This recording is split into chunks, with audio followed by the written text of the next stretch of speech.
we're doing, your patient is supine. We have the shoulder in a little bit of external rotation by having the palm facing up. Our elbow is extended to decrease the tension in our biceps. And we're going to bring our patient through that full range first. And kind of see what happens. So please notice, all of you videotaping, and when you watch this, the arm has to be externally rotated. If on an exam you did this motion with the arm internally rotated, you would fail, okay? And the reason is because you're compromising the safety of the joint. The arm can't abduct to 180. We didn't learn that yet in class. We'll learn it next week.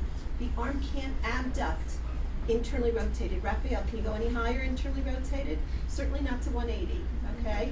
So you have to externally rotate before you take them to the end ring. So the table is kind of stabilizing the thorax, and the abdominal area is kind of compressing down into the table to stabilize through here. As far as the movement at the scapula, the reason why you're kind of placing your hand there, you want to feel that upward rotation and also the elevation. That's kind of when you know when to stop. So I'm getting about 180 degrees just by eyeballing it, but then it's time to take your measurement. So when taking your measurement, the fulcrum or the axis is going to be in line with the acromion. Do you guys remember how to find the acromion? The anatomy is going to follow you all throughout your career. So how do you find it? Right off the clavicle, you fall off and then you're there. So you could take a measurement, you could mark it. It would technically be under his shirt, but we'll put a little dot. And I'm doing this just for now so that you guys were able to kind of follow along.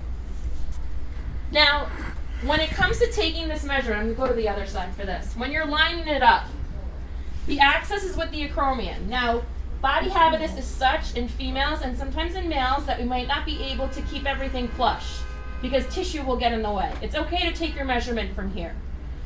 Your non-moving arm is in line and parallel with the sternum. Your moving arm, even I make mistakes, is in line with the arm and with the condyle again. So you're going to take your patient through the movement. Bring them to end range. Leave them there and then take your measurement. Now again, what happened to the acromion? It didn't move, it just kind of got displaced, it got covered by soft tissue. So you need to kind of extrapolate and see where it is and then take your measurement.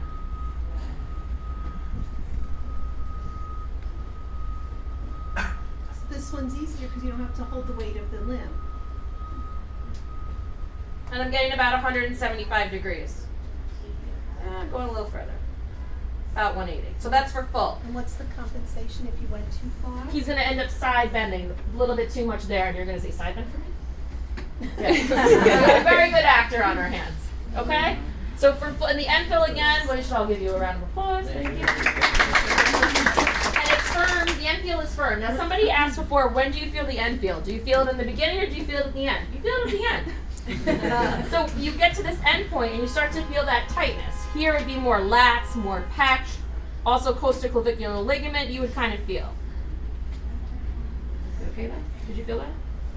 Feel what? Oh, Kind of like catch? Yeah. So just be careful with each other if you start to notice some sort of impairments and that kind of thing. I don't want you guys hurting your partners. Now from the other side, even though I don't want you leaning over your patient, this is kind of what this would look like.